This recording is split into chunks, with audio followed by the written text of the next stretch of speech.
Welcome to Bind EduTech. In my previous lectures, I have discussed about the introduction and the theme of a poem, The Voice of the Rain, written by Walt Whitman. In this lecture, we will continue to discuss the line-by-line explanation of the poem, The Voice of the Rain. Let's have some recap of the previous lectures. आइए सबसे पहले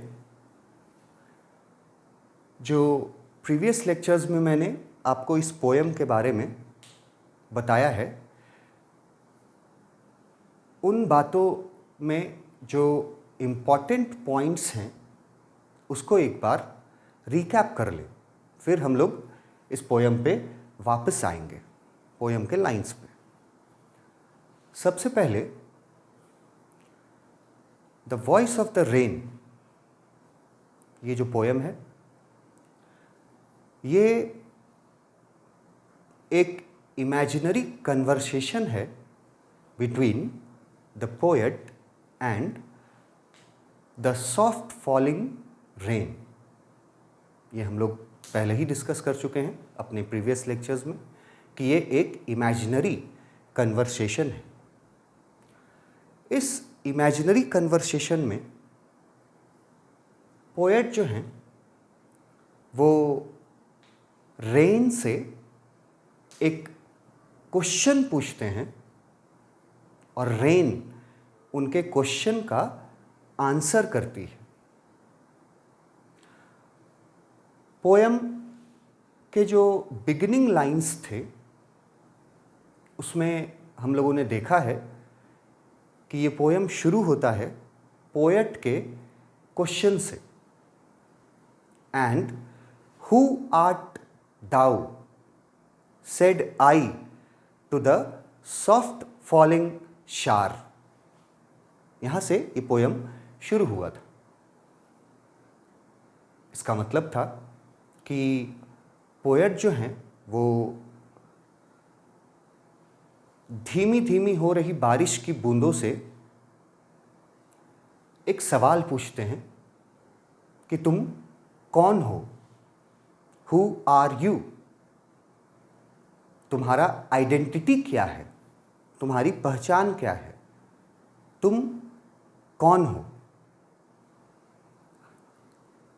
जब poet ये सवाल करते हैं rain से तो ये एक कैजुअल क्वेश्चन था पोएट के द्वारा। कैजुअल क्वेश्चन से मेरा मतलब ये है कि पोएट ने आंसर एक्सपेक्ट नहीं किया था। जैसा कि पोएम के लाइंस में लिखा भी गया है, which strange to tell gave me an answer. जब पोएट ने क्वेश्चन पूछा था रेन से, हु आर यू, तुम कौन हो, तो पोएट ने ये उम्मीद नहीं किया था कि रेन की तरफ से इसका कोई आंसर भी आएगा, मगर आंसर आया रेन की तरफ से। और रेन की तरफ से जब आंसर आया तो ये बात पोएट को सरप्राइजिंग लगता है। पोएट आश्चर्यचकित रह जाते हैं रेन के तरफ से आंसर सुन करके। He was very surprised because he was not expecting an answer from the rain, but the rain gave him the answer of his question, who are you? Poet ये भी बोलते हैं कि ये जो बातचीत हो रही है रेन और पोएट के बीच, ये बातचीत उनके अपने सीक्रेट लैंग्वेज में हो रही है। मतलब ये बातचीत एक अननोन लैंग्वेज में हो रही है उनके बीच, और उनके बातचीत को समझने के लिए पोएट जो हैं वो अपने और रेन के बीच हुआ कन्वर्सेशन जो है उसको ट्रांसलेट करते हैं फॉर द रीडर्स। वो ट्रांसलेट करते हैं ताकि रीडर्स जो हैं वो भी समझ सके। तो यहाँ हमें ये पता चलता है कि परहैप्स, शायद पोएट और रेन के बीच होने वाला जो कन्वर्सेशन है वो उनके अपने सीक्रेट लैंग्वेज में हो रही है, जो लैंग्वेज हम लोग नहीं समझ सकते, और इसीलिए पोएट ने रेन के आंसर को ट्रांसलेट किया है। रेन का आंसर शुरू होता है, I am the poem of earth. Rain का आंसर शुरू होता है जब रेन बोलती है कि मैं इस अर्थ की पोयम हूं। ये जो पृथ्वी है, मैं इस पृथ्वी की कविता हूं। I am the poem of this earth. यहां पे पोयम, ये जो वर्ड है, इसका दो अलग अलग और भी मीनिंग्स हैं। जैसे पोयम का पहला मीनिंग यहाँ सॉन्ग है और दूसरा मीनिंग म्यूजिक है। जिस तरह से सॉन्ग और म्यूजिक ये ह्यूमन बीइंग्स को हैप्पीनेस प्रोवाइड करते हैं, उसी तरह से रेन जो है वो प्लैनेट अर्थ को हैप्पीनेस प्रोवाइड करती है। तो इसीलिए रेन ने बोला अपने आंसर के फर्स्ट लाइन में, रेन ने बोला I am the poem of earth. That means I am the song और म्यूजिक ऑफ द अर्थ। उसके बाद रेन अपना आंसर कंटिन्यू करती है। उसके आगे ये लाइंस हैं पोयम के, इन लाइंस पे आ जाते हैं। Eternal I rise impalpable out of the land and the bottomless sea. Eternal का मतलब है everlasting। ये इटर्नल वर्ड जो है वो रेन प्रोसेस या रेन साइकिल या वाटर साइकिल जो हम लोगों ने साइंस में पढ़ा है, वाटर साइकिल को, रेन साइकिल को और रेन को यहाँ पर इटर्नल बोला गया है। रेन खुद को, अपने आप को बोलती है कि मैं इटर्नल हूँ, मतलब मेरा जो प्रोसेस है वो कभी एंड नहीं होता, वो कभी स्टॉप नहीं होता, वो कभी रुकता नहीं है। आई राइज, राइज का मतलब है ऊपर उठना। आई राइज इम्पैल्पेबल, इम्पैल्पेबल वर्ड का मीनिंग यहां आप देख सकते हैं। इम्पैल्पेबल का मतलब है विच कैनॉट बी सीन और टच्ड। कोई ऐसी चीज जिसे हम लोग देख नहीं सकते, जिसे हम लोग छू नहीं सकते, उसको इम्पैल्पेबल बोला गया है। यहाँ पर इस पोयम में इम्पैल्पेबल वर्ड जो है वो क्लियरली वाटर वेपर्स के लिए यूज किया गया है। Water vapours. जब रेन साइकिल शुरू होता है तो सबसे पहला जो प्रोसेस है इस रेन साइकिल का वो है इवापोरेशन का प्रोसेस। इवापोरेशन मतलब कि हीट के वजह से, सनरेज उसकी गर्मी के वजह से जो वाटर है वो वेपर के रूप में ऊपर उठती है। वाटर जो है वो वाटर वेपर्स के रूप में राइज करती है। कहां से राइज करती है? Out of the land and the bottomless sea. इन दोनों जगह से वाटर वेपर राइज करते हैं। वेपर्स के रूप में जब वो होते हैं तो वो इम्पैल्पेबल होते हैं। मतलब हम लोग वाटर वेपर को न तो देख सकते हैं न उसको छू सकते हैं, वो अदृश्य है। वाटर वेपर्स जो हैं वो अदृश्य होते हैं, उनके लिए इम्पैल्पेबल वर्ड यूज किया है। Out of the land and the bottomless C.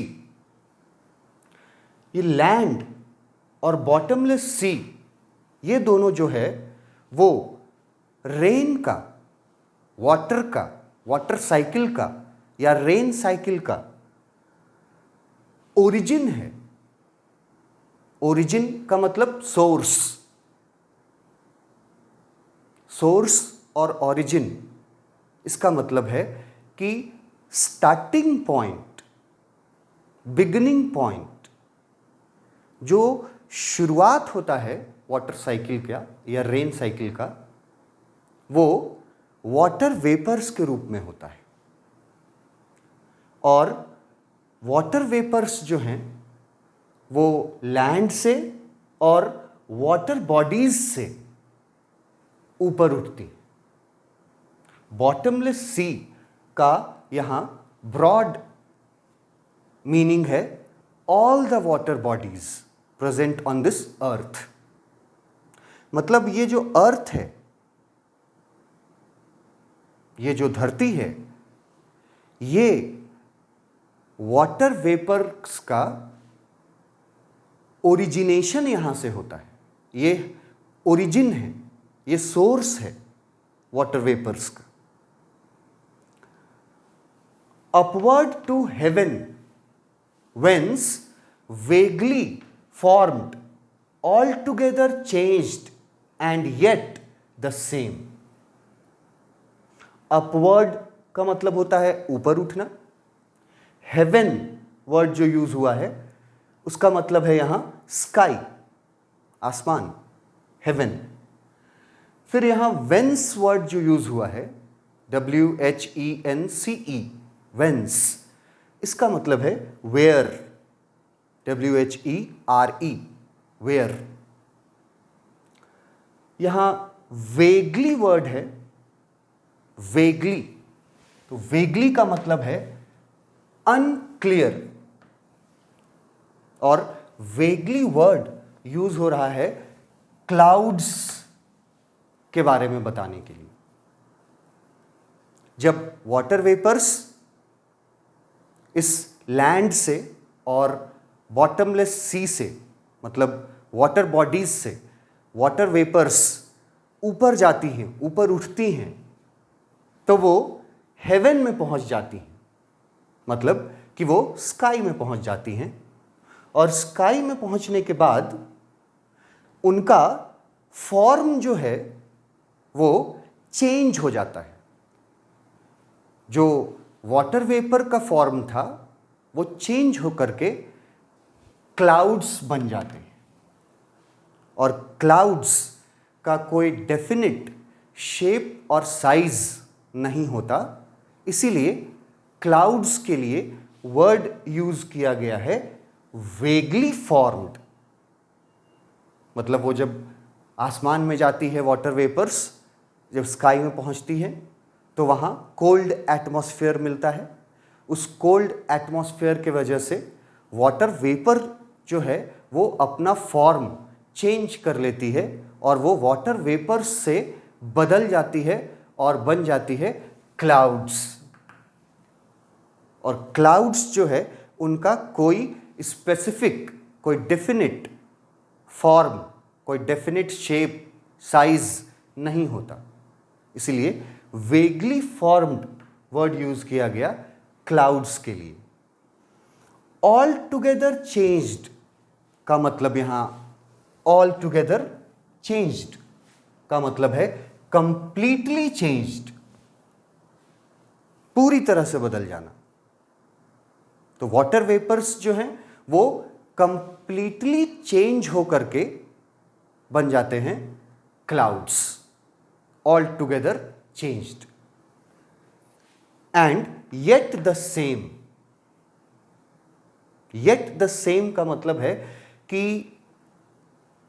Form जरूर बदल जाता है, वाटर वेपर्स जो हैं वो अपना स्वरूप चेंज कर लेते हैं,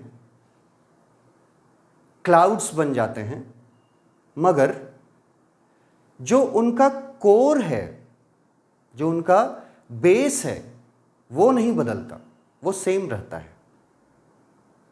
इट मीन्स कि वाटर वेपर्स में वाटर होता है, वो एक वाटर का एक फॉर्म है, वेपर, वाटर वेपर्स वो एक फॉर्म है वाटर का।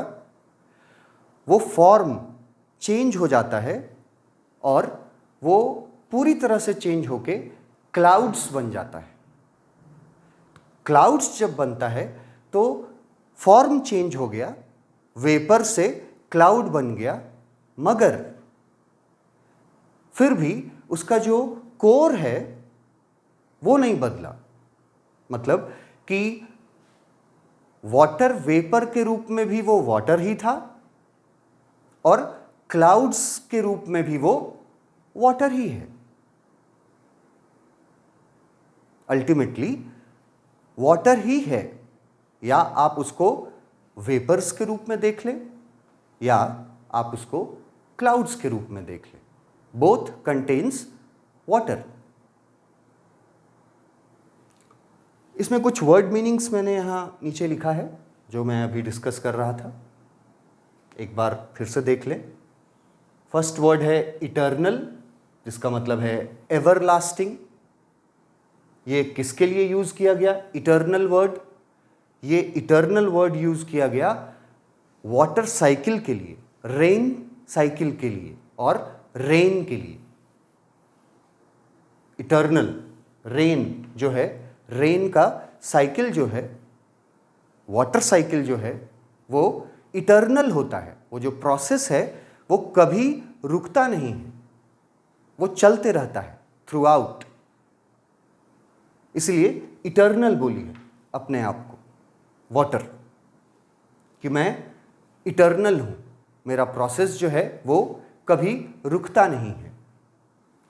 आई वाटर के लिए यूज हुआ है, रेन के लिए यूज हुआ है। राइज का मतलब ऊपर उठना। इम्पैल्पेबल का मतलब जिसको ना देखा जा सकता हो ना छुआ जा सकता हो।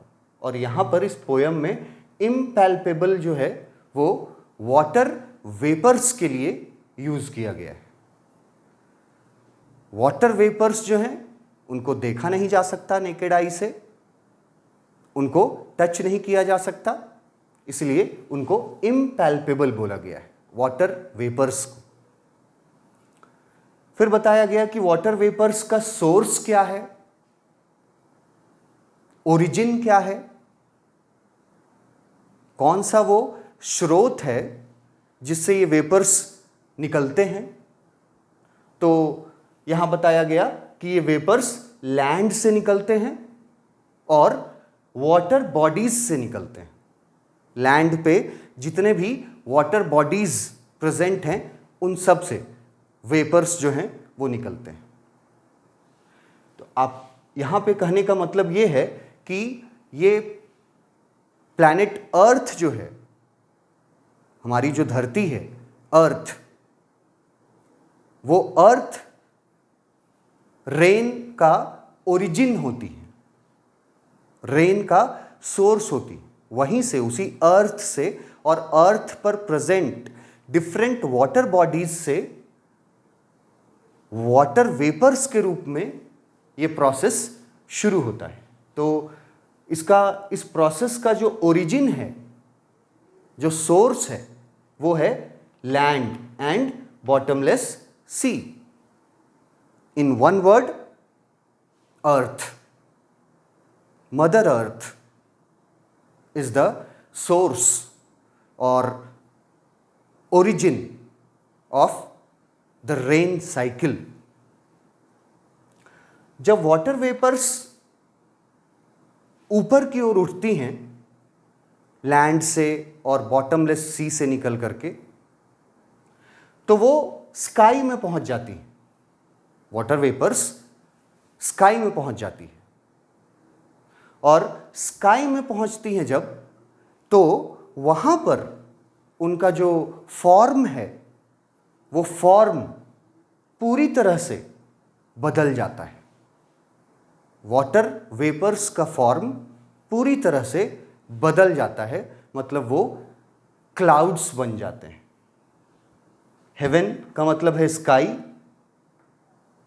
वेंस का मतलब है वेयर, वेगली का मतलब आपको बता चुका हूं, अनक्लियर, जो क्लाउड्स के बारे में है, और ऑल टुगेदर चेंज्ड का मतलब है कंप्लीटली चेंज्ड।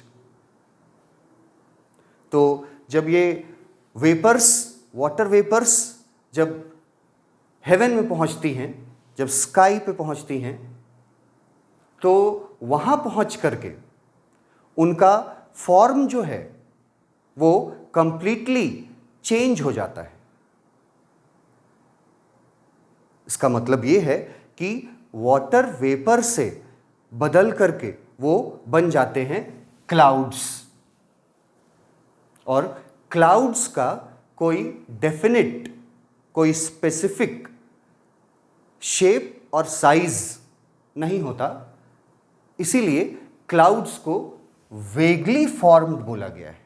अनक्लियर, अस्पष्ट, किसी भी शेप में, किसी भी साइज में क्लाउड्स हो सकते हैं।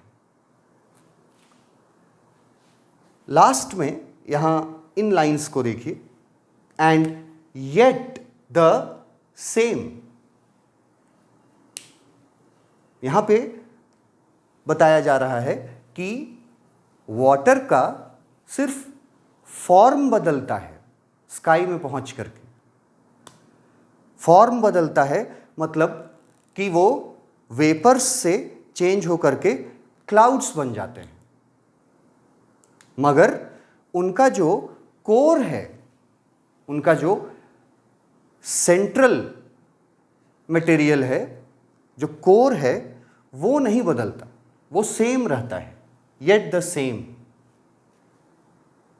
मीन्स कि वाटर वेपर्स जब थे तो वो भी वाटर कंटेन करते हैं, और वो फॉर्म बदल के जब क्लाउड्स बन गए तो clouds also contain water.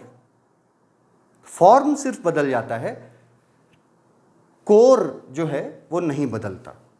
Core में वाटर ही रहता है, चाहे वो वेपर के रूप में हो, चाहे वो क्लाउड्स के रूप में हो। इन लाइंस से क्या क्या पॉइंट्स आपको याद रखना चाहिए? Points to remember. पहला point, rain process is eternal. ये जो रेन प्रोसेस है ये एवरलास्टिंग होता है, ये कभी रुकता नहीं है, ये इटर्नल है। दूसरा पॉइंट कि वाटर वेपर्स जो हैं वो इम्पैल्पेबल होते हैं। वाटर वेपर्स आर इम्पैल्पेबल, मतलब कि ना तो उनको देखा जा सकता है, ना ही उनको टच किया जा सकता है। Next point, origin. The origin source of rain is the land and the bottomless sea. That means earth. Mother Earth is the origin of rain.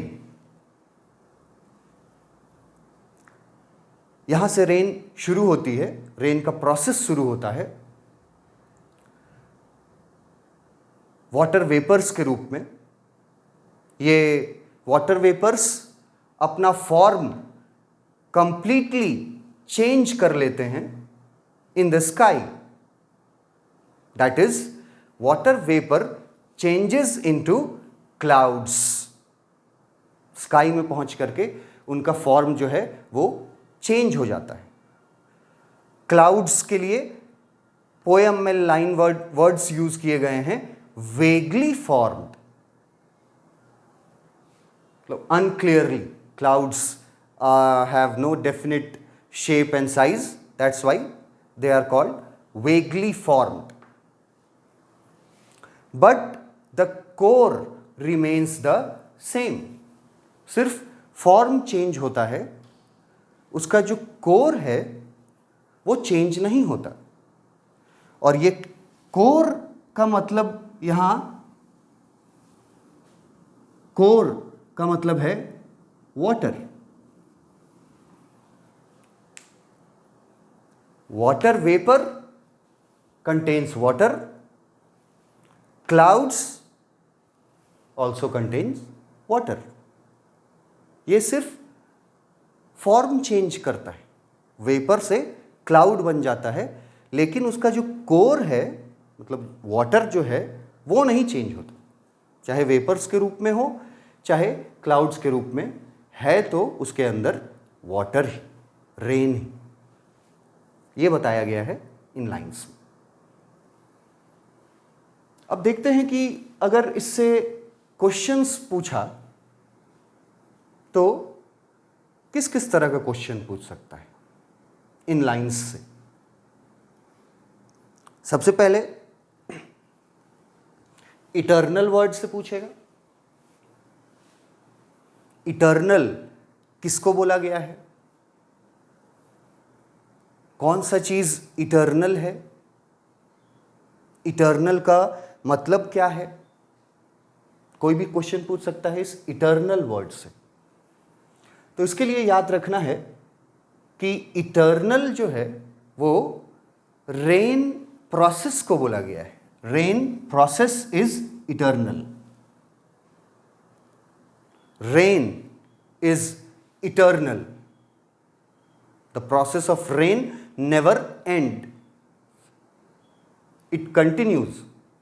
That's why the rain और द रेन प्रोसेस ये eternal है।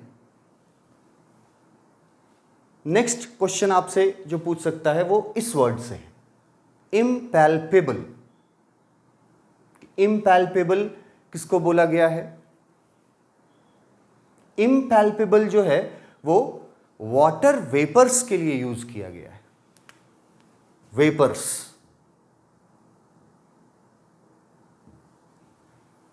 जब water जो है वो vapour के रूप में होती है तो वो अदृश्य होती है, उसको देखा नहीं जा सकता, उसको छुआ नहीं जा सकता। क्वेश्चन आपसे पूछ सकता है इम्पैल्पेबल वर्ड किसके लिए यूज हुआ है? इम्पैल्पेबल वर्ड यूज हुआ है वाटर वेपर के लिए। वाटर वेपर जो है वो इम्पैल्पेबल है, cannot be seen, cannot be touched. Next question जो आपसे पूछ सकता है वो है रेन का ओरिजिन, रेन का सोर्स, द ओरिजिन और द सोर्स ऑफ रेन। कि रेन का ओरिजिन क्या है, रेन का सोर्स क्या है? तो ओरिजिन जो है वो है प्लैनेट अर्थ। प्लैनेट अर्थ का मतलब यहां लिखा गया है लैंड एंड बॉटमलेस सी। ये पूरी पृथ्वी और पृथ्वी पे जितने भी वाटर बॉडीज प्रेजेंट हैं वो सारे वाटर के, रेन के सोर्स हैं, ओरिजिन है। मतलब वाटर का जो प्रोसेस है, रेन का जो प्रोसेस है, उसकी शुरुआत यहीं से होती है, out of the land and bottomless sea. इन दोनों को मिला करके बोला जा सकता है कि रेन का ओरिजिन जो है वो है earth. This earth is the origin of rain. Next question आपसे यहां से हो सकता है कि अपने ओरिजिन से निकल करके रेन जो है वाटर वेपर के रूप में अपने ओरिजिन से निकलती है, तो फिर कहां पहुंचती है, नेक्स्ट स्टेज क्या होता है उसका? आंसर है कि अपने ओरिजिन से निकल करके रेन जो है वो हेवन में पहुंच जाती है। मतलब वाटर वेपर्स जो हैं वो अर्थ से और बॉटमलेस और जो वाटर बॉडीज हैं उनसे वेपर्स के रूप में ऊपर उठ करके स्काई में पहुंच जाती है, हेवन में पहुंच जाती है, मतलब स्काई में पहुंच जाती है। वेयर, जहां पर स्काई में उनके साथ, स्काई में पहुंचने के बाद वाटर वेपर्स में क्या चेंजेस होते हैं? ये क्वेश्चन पूछ सकता है आपसे कि जब हेवन में पहुंच जाते हैं वाटर वेपर्स, तो फिर उनका फॉर्म जो है वो वहां कैसे चेंज होता है? तो उनका फॉर्म जो है वो कंप्लीटली चेंज हो जाता है। दैट मीन्स कि वेपर्स के रूप में थे वो बदल करके बन जाते हैं clouds, vaguely formed, that means clouds. ये क्वेश्चन हो सकता है आपसे कि स्काई में या हेवन में क्या होता है वाटर वेपर्स के साथ? तो वाटर वेपर्स जो हैं वो हेवन में पहुंच करके अपना फॉर्म जो है वो कंप्लीटली चेंज कर लेते हैं और वाटर वेपर्स से वो चेंज करके बन जाते हैं क्लाउड्स। फिर यहां लास्ट सेक्शन से क्वेश्चन आ सकता है, येट द सेम का क्या मतलब है? तो येट द सेम का मतलब है कि वाटर का जो डिफरेंट फॉर्म्स है वो चेंज होते रहता है एट डिफरेंट प्लेसेस, मगर उसका जो कोर है वो चेंज नहीं होता। दैट मीन्स कि शुरू में वाटर वेपर्स के फॉर्म में होते हैं, जब स्काई में पहुंचते हैं तो वो वेपर्स जो हैं वो बदल जाते हैं और वो बदल के बन जाते हैं क्लाउड्स, मगर जो कोर है वो नहीं बदलता। येट द सेम का मतलब है कि कोर नहीं बदलता। Water vapours contains water. When it changes into clouds, clouds also contain water. ये यहां लिखा गया है कि वेपर से उसका फॉर्म चेंज होकर के क्लाउड्स हो जाता है, मगर at the core it remains the same. ये वेपर के रूप में भी वाटर था और क्लाउड्स के रूप में भी ये वाटर ही रहता है। That's it for this lecture. Thank you.